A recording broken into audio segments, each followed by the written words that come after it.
Furacão Ian varreu a Flórida com ventos e inundações catastróficos. 2 milhões de pessoas estão no escuro. Estado ainda contabiliza os estragos. Vídeos na internet mostram os flagrantes da tempestade com imagens chocantes. Em Utah, uma criança de 3 anos sai pela porta da frente de uma creche sem que ninguém perceba. Ela foi encontrada na rua. Exames de prevenção e pré-natal podem salvar a vida de mulheres grávidas. E você já ouviu falar do metaverso? Olha, brasileiros já podem marcar reuniões no mundo virtual e pedir o Green Card.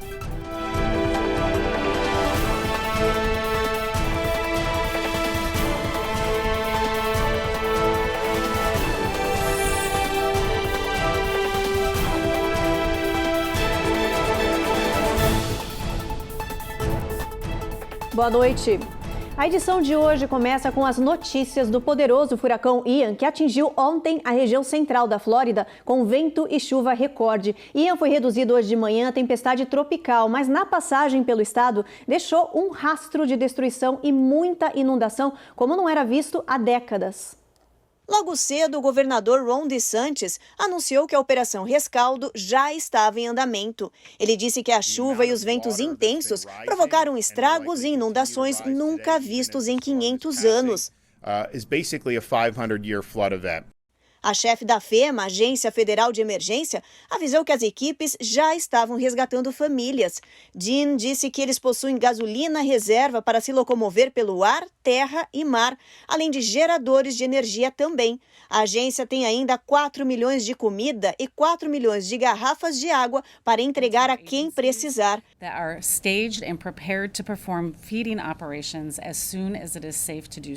Às 7 da manhã, uma fila de ambulâncias foi vista se preparando para entrar na região de Naples e resgatar as pessoas. O olho do furacão tocou o solo ontem à tarde na região oeste do estado. Entrou por Fort Myers, trazendo chuva histórica e ventos violentos de 155 milhas por hora. Em menos de uma hora, todo o condado de Punta Gorda estava debaixo d'água. A partir daí, foram registros atrás de registros de destruição e inundação conforme a tempestade avançava para dentro do estado. Em Naples, por exemplo, a força do vento arrancou o telhado desta casa. Este farol caiu na frente do carro da polícia. Neste outro local, é possível ver o cabo de energia arrebentando e pegando fogo no chão. Aqui, o transformador explodiu. Em outras áreas de Naples, a água subiu tanto que invadiu estacionamentos de prédios. O único jeito dos bombeiros chegarem até essas áreas inundadas era de jet ski. Neste local, uma mulher ficou presa dentro do carro. Foi preciso quebrar o vidro para fazer o resgate. Pior foi a situação deste homem. Thomas Podgorny ficou preso no segundo andar da própria casa. Ele registrou a água invadindo a moradia e mostrou pela janela a inundação na altura do telhado. Nunca a península da Flórida registrou uma tempestade tão violenta e catastrófica quanto essa.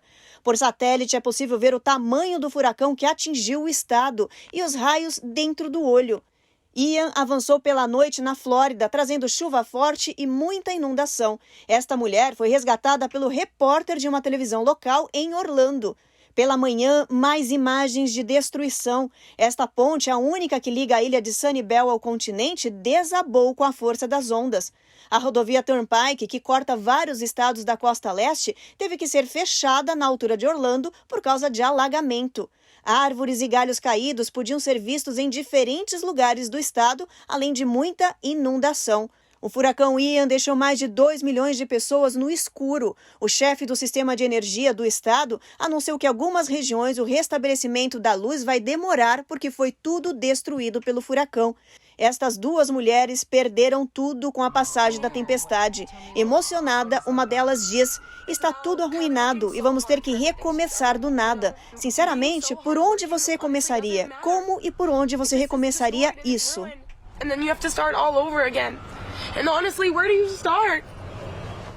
E olha, hoje de manhã deu para ver parte do tamanho do estrago de Ian que ele provocou na região costeira da Flórida. São imagens impressionantes. Essa região que você vê aí agora é Fort Myers. Por todo lado há muita destruição. Madeira, móveis, partes de infraestrutura, tudo foi parar na beira do mar, arrastado pelas águas. Em Cape Coral, toda a região está debaixo d'água. As casas ficaram inundadas. No condado de Lee, mais destruição e destroços. Esse vídeo foi feito no helicóptero pela polícia local, num reconhecimento da área. As imagens continuam chegando a cada momento e o governador da Flórida disse que o cenário total de destruição só será conhecido dentro de alguns dias.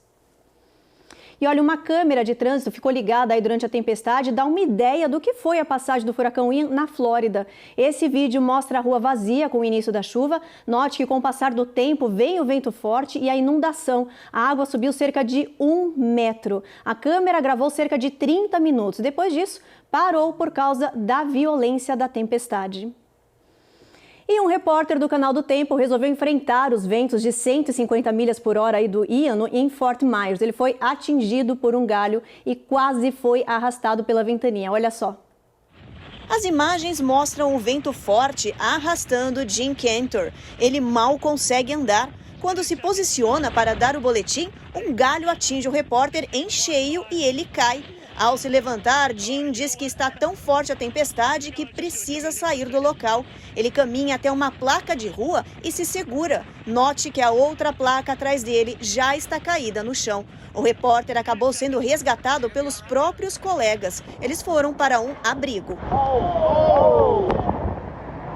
Além desse vídeo aí do flagrante do repórter, na internet tem várias imagens postadas de pessoas que registraram a força do furacão Ian. Olha, dá só uma olhadinha. Nesse vídeo aí, durante a inundação, é possível ver 4 barcos passando pelas ruas entre as casas. Eles são levados aí pela corredeira. Nessa outra imagem, uma casa totalmente submersa foi arrastada pela força das águas. Tem ainda um morador que mostra a invasão da água pela janela da casa dele. Olha, por sorte, a casa tinha 2 andares e ele pôde se proteger com a família no nível de cima. Tem mais um vídeo, mostra a água invadindo a casa pelo vaso sanitário, inundou tudo. Existem dezenas de vídeos iguais a esses na internet, as pessoas que enfrentaram o furacão Ian dentro de casa e registraram a violência da tempestade e dos ventos também. E na região de Orlando, a tempestade chegou de madrugada, assustou os brasileiros. Aí os alertas foram emitidos durante toda a noite. Mesmo assim, teve brasileiro que saiu de casa e enfrentou o mau tempo apenas para levar doações aos abrigos. Quem conta essa história pra gente é a Carla Marinho. Era noite de quarta-feira quando as autoridades locais dispararam alertas de inundação e chuva intensa em Orlando e Kissimmee. Mais tarde, chegaram avisos de doação de colchões, cobertores e alimentos para os abrigos. A brasileira Renata, que voluntariamente já trabalha prestando apoio em situações de catástrofes naturais nos Estados Unidos, Brasil e Haiti, reuniu as doações e fez a entrega durante a tempestade. Averiguei a situação local, dava para sair de casa, estava ventando muito, mas valia a pena o risco por essa situação. E fui até a high school, que era o abrigo. Encontrei umas pessoas de rua lá e umas outras pessoas que estavam abrigadas. Provavelmente vieram de cidades da costa. E daí deixamos os cobertores, travesseiros, sacos de dormir, toalhas. O xerife anotou tudo, então a gente fez a nossa parte. Há 25 anos nos Estados Unidos, Renata morou em diversos estados e já passou por muitas experiências semelhantes. Mas nos 4 anos que está na região de Orlando, essa foi a que gerou mais apreensão. Essa experiência do furacão Ian tem sido bem interessante. Embora eu more aqui há 25 anos e tenha alguma experiência, já passando pelo furacão Irma e pelo Maria em 2017, não na cidade de Orlando, mas em Miami, também no Caribe, onde lá ele chegou como categoria 5 e foi bem violento, a gente sabia um pouco o que esperar e como se preparar. E essa minha experiência também de morar no Caribe antigamente me trouxe mais confiança de saber que as tempestades vêm e elas vão, e que se você estiver preparado vai ficar tudo bem. A minha dica para este ou para outros furacões é: aprenda com essa experiência, escute as autoridades, se prepare, não entre em pânico. Se tiver oportunidade, antes, durante ou depois, ajude aqueles que você pode. Durante a madrugada de hoje, a tempestade perdeu força, caiu para a categoria 1, a mais branda entre os furacões, e é uma tempestade tropical. Mas isso não significa que o perigo passou. De acordo com o Centro Nacional de Furacões, essa tempestade tropical já é considerada uma das mais poderosas que atingiram os Estados Unidos, causando devastação generalizada e inundações que prenderam moradores dentro de casa. Realmente foi muito assustador, né? Ao ponto de eu encontrar uma casa numa esquina, né? Realmente isso aconteceu, isso eu nunca havia visto, tá? A água conseguiu literalmente arrastar uma casa até uma esquina, no cruzamento de uma rua principal na cidade aqui. O olho do furacão deve se afastar da costa leste central da Flórida no final do dia e chegar ao Atlântico. À medida agora que ele está se deslocando, entrando novamente no Oceano Atlântico, ele vai recuperar a sua estrutura, né? Ele retira o calor dos oceanos, esse é o combustível dele, e como ele ainda está estruturado, possivelmente a chance é muito grande de que ele vai recuperar o status de furacão. E ao fazer isso, a tendência é ele dar uma guinada mais ao norte-noroeste. Então, novamente, ele fará contato com o solo americano já na Carolina do Sul ou na altura de Charleston, né? Então, a região fique preparada também com fortes alagamentos. A tendência é que suba o mar, como subiu lá em Fort Myers, Sarasota, ou mesmo ocorre em Charleston, uma versão um pouco menor, subindo aí o mar em torno de 1 metro, tá? Letícia e a família já passaram pela pior parte da experiência com a passagem do furacão Ian. Ela mora em Sarasota, uma das regiões mais afetadas, na quarta-feira. Apesar do rastro de destruição na vizinhança onde mora, ela está aliviada. Ainda, na maioria das regiões, não tem água nem luz, incluindo na minha casa. Eles não têm previsão ainda. Ontem, durante a previsão, né, do furacão está entrando, aqui em Sarasota, a gente fez uma ligação de vídeo com o pessoal da nossa célula, né, do grupo de oração. Então a gente passou por esse momento, né, com muito vento, com barulhos realmente que eram para ser talvez mais assustadores, mas eu acredito que por a gente ter procurado se fortalecer na fé e saber que de alguma forma a gente ia estar bem e que Deus iria estar olhando por nós, a gente acabou passando assim de uma forma mais tranquila. Olha, a tempestade tropical Ian já está no Oceano Atlântico e está seguindo rumo às Carolinas. Pode virar furacão novamente. Ela cruzou a Flórida e do sudoeste para o sudeste, entrou por Fort Myers, saiu na altura de Daytona Beach e apesar de já ter passado mais de 12 horas depois da passagem do furacão, as autoridades estão pedindo para as pessoas ficarem em casa e esperarem as equipes de resgate. Isso porque há muito fio de luz arrebentado no chão e muita destruição na rua também. Isso pode ser perigoso.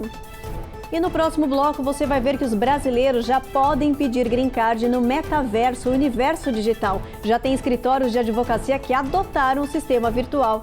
E já que a gente está falando de metaverso, você vai descobrir se o mundo digital tem regras. Quais são os deveres e direitos dessa realidade virtual em que as pessoas interagem com avatares. A gente volta em instantes.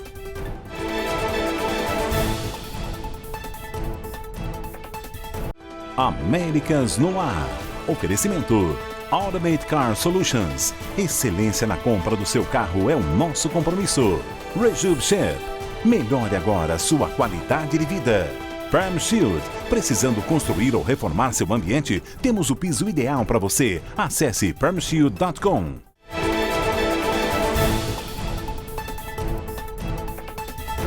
Já voltamos e para falar de uma tendência que está se espalhando com força, o metaverso. Já ouviu falar disso? Olha, trata-se de um mundo virtual que tenta replicar a nossa realidade lá dentro do computador. Hoje, esse sistema tem uma população 2 vezes maior que a do Brasil. Mas existem regras e deveres para esse universo digital? Olha, a Eloá Orazen foi atrás dessa resposta. São mais de 400 milhões de pessoas consumindo entretenimento e outros produtos no mundo que só existe na internet. Marcas como Walmart e Nike, por exemplo, já conectaram parte de suas operações e uma startup de Boston acaba de anunciar que vai levar atendimento médico ao metaverso. Segundo comunicados da XR Health, como é chamada a empresa, sessões de fisioterapia poderão ser feitas no metaverso, inflamando questionamentos de muita gente sobre direitos, deveres e responsabilidades no mundo virtual. Com as máquinas coletando os dados, inclusive sensoriais, a nosso respeito, quem poderá nos defender no metaverso? E neurodireitos, na verdade, não é uma nova Constituição, mas é uma nova fronteira dos direitos humanos. Então, os neurodireitos seriam a proteção da nossa atividade de pensar, da nossa atividade cognitiva, que pode hoje ser modulada por essas tecnologias. O ponto de partida para a discussão dos neurodireitos é o entendimento de que mundo virtual e real não são opostos, são apenas mundos diferentes. Mas fato é que quando você vive uma realidade virtual, as pessoas costumam achar que a realidade virtual, ela não é real, né? E até filosoficamente, virtual não quer dizer oposto ao real, né? Então, quanto antes a gente entender isso, melhor fica para você começar a tangibilizar algo que é, de fato, intangível, como você consegue concretizar que algo realmente está acontecendo. Mas quando você coloca um wearable, né, um óculos de realidade aumentada, por exemplo, e começa a interagir com pessoas nesse ambiente de uma maneira imersiva, se você é tocada, se falam coisas para você de baixo calão, se fazem uma simulação de uma luta com você sem você querer, você pode entender que você está, de alguma forma, sendo agredido. Talvez não no sentido exato como aconteceria no mundo físico, obviamente, porque o nosso corpo, sendo tocado, ele emana uma outra questão, e o fato de ser virtual também é uma outra dimensão. Mas o que eu costumo dizer? Que é o nosso novo aparato sensorial. Discussões sobre uma legislação específica sobre neurodireitos acontecem em vários países, inclusive no Brasil e nos Estados Unidos. No Brasil, nós temos um projeto de lei que inicialmente foi arquivado e outro ainda está em trâmite para incluir a proteção de dados neurais dentro do escopo da legislação de proteção de dados, mas a OCDE, né, ela busca olhar hoje, a partir de um grupo seja por pesquisas, no avanço da governança de dados, para olhar para a inovação responsável. E dentro dessa inovação responsável existe esse debate, esse novo debate ético, tecnológico e jurídico, porque a gente precisa olhar agora para a privacidade mental. Ainda falando de metaverso, você sabia que os brasileiros já podem pedir o Green Card no universo virtual? Pois é, alguns escritórios de advocacia anunciaram aí essa novidade que surpreendeu muita gente.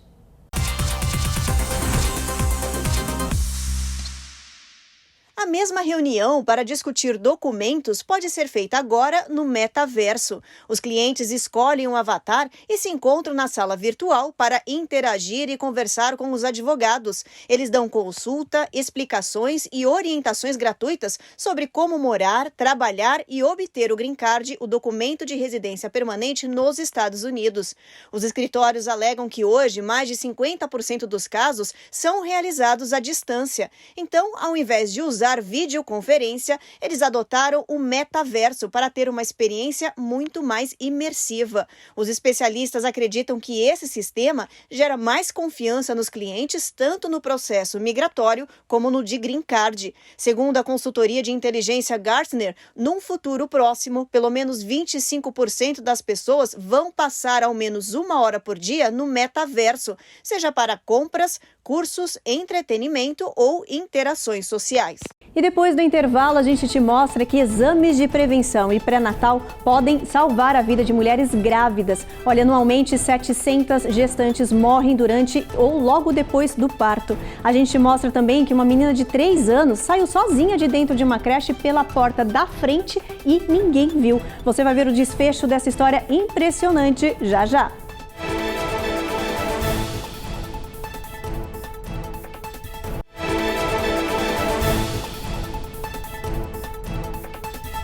Já voltamos e com uma história impressionante. Uma menina de 3 anos simplesmente abriu a porta da frente da creche em que estava e saiu andando para a rua sem que ninguém percebesse. Detalhe, era o primeiro dia dela no daycare em Utah.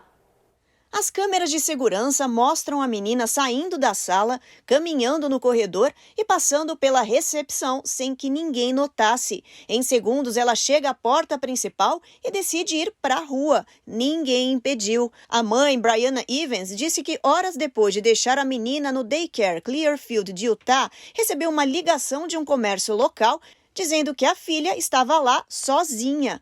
Eles me falaram que minha filha estava no local e eu fiquei tipo, de jeito nenhum, ela deveria estar na creche, desabafa Brianna Evans.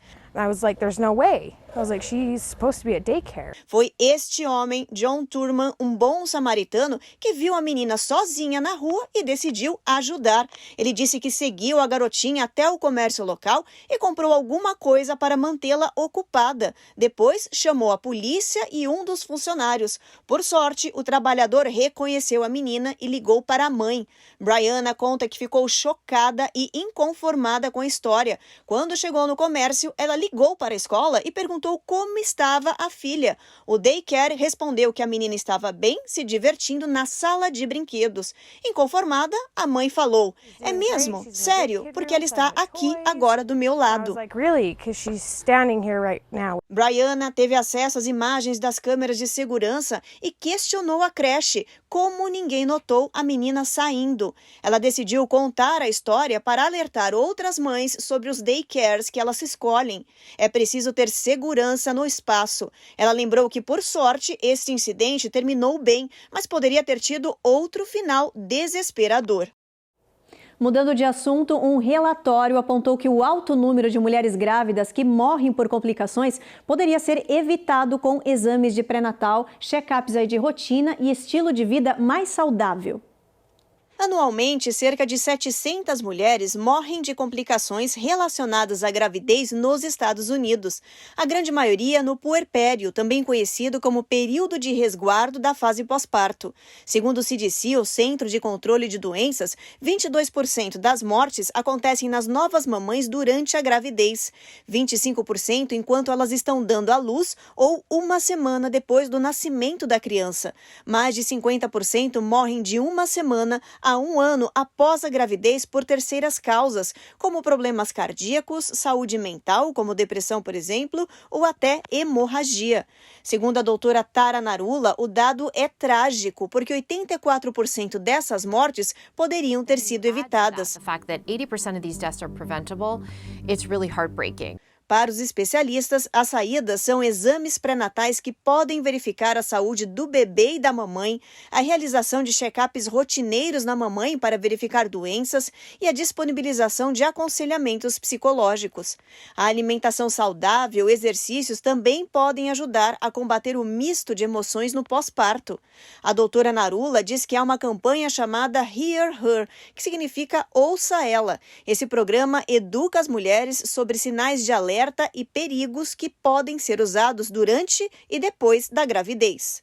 As condições associadas à morte materna, elas acontecem mais ao final da gestação. E a morte materna, ela vai acontecer muito frequentemente ao redor do momento do parto, no final da gestação, no momento do parto e principalmente logo após o parto. Então, o acompanhamento pré-natal é um prenúncio. A gente consegue identificar as situações de agravamento ao passo que elas vão ocorrendo ao longo da gestação. Depois do intervalo, voltamos a falar da tempestade tropical Ian. Você vai ver onde ela está agora e a rota que está seguindo. A gente também te mostra o que acontece agora com as pessoas que tiveram suas casas destruídas pela passagem do furacão.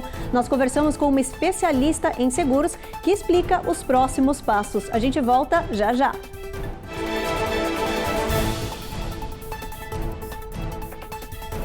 Américas no ar. Oferecimento Automate Car Solutions. Excelência na compra do seu carro é o nosso compromisso.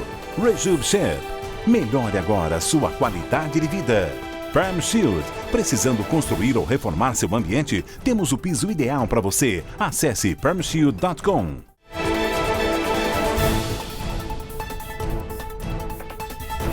Vamos agora às últimas informações da tempestade tropical com a Carla Marinho. Segundo o Centro Nacional de Furacões, Ian deve ganhar força novamente no Atlântico e seguir rumo às Carolinas do Sul e do Norte. Carla, como é que está o tempo aí agora e quais são as novidades do furacão?